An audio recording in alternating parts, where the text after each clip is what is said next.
Shalom, selamat pagi Bapak Ibu jemaat yang dikasihi Tuhan.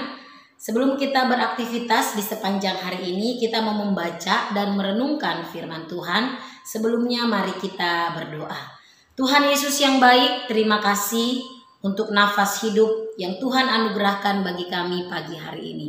Sebelum kami beraktivitas di sepanjang hari ini, kami mau merendahkan diri kami, hati kami di hadapan Tuhan.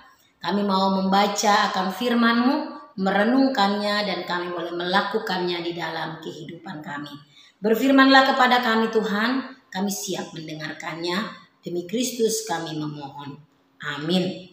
Ya, Bapak Ibu saudara-saudara yang dikasihi Tuhan, pembacaan kita di dalam perenungan pada pagi hari ini terambil dari kitab 1 Samuel pasal 15 ayat 10 hingga ayatnya yang ke-23. Namun saya hanya akan membaca ayat 22 dan 23, demikian firman Tuhan.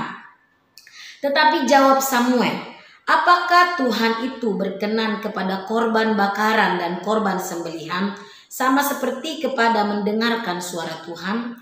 Sesungguhnya mendengarkan lebih baik daripada korban sembelihan, memperhatikan lebih baik daripada lemak domba-domba jantan.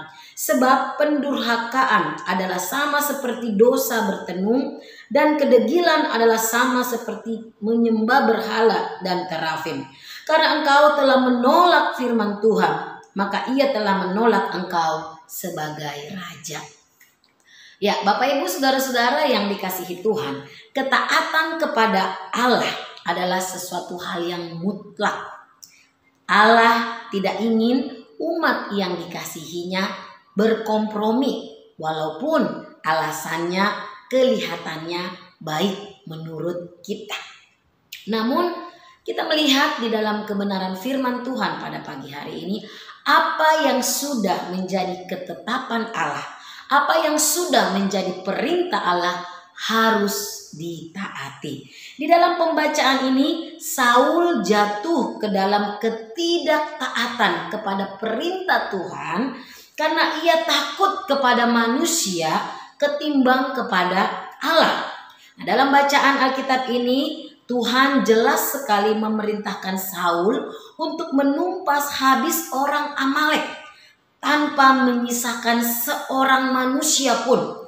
Bahkan hewan pun harus mereka musnahkan. Itu di dalam ayat 2 sampai ayatnya yang ketiga di dalam 1 Samuel 15. Di dalam nas ini, perintah ini adalah untuk menggenapi apa yang Tuhan ingin lakukan kepada orang Amalek karena dosa mereka yang keji.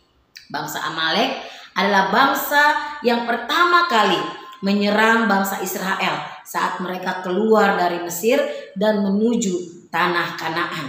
Perbuatan orang Amalek terhadap umat Tuhan itu dipandang jahat oleh Tuhan. Sehingga dalam Keluaran pasal 17 ayat 8 sampai 16, Tuhan telah berjanji bahwa Amalek akan dimusnahkan dari muka bumi. Jadi jelas sekali perintahnya kepada Saul harus memusnahkan tanpa ada yang disisakan.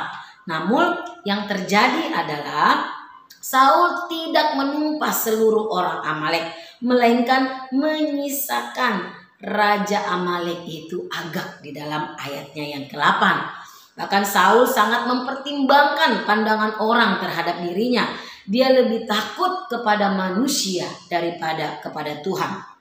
Diceritakan di dalam nas ini bagaimana Saul juga mengizinkan rakyat mengambil hewan jarahan berupa kambing domba dan juga lembu-lembu terbaik.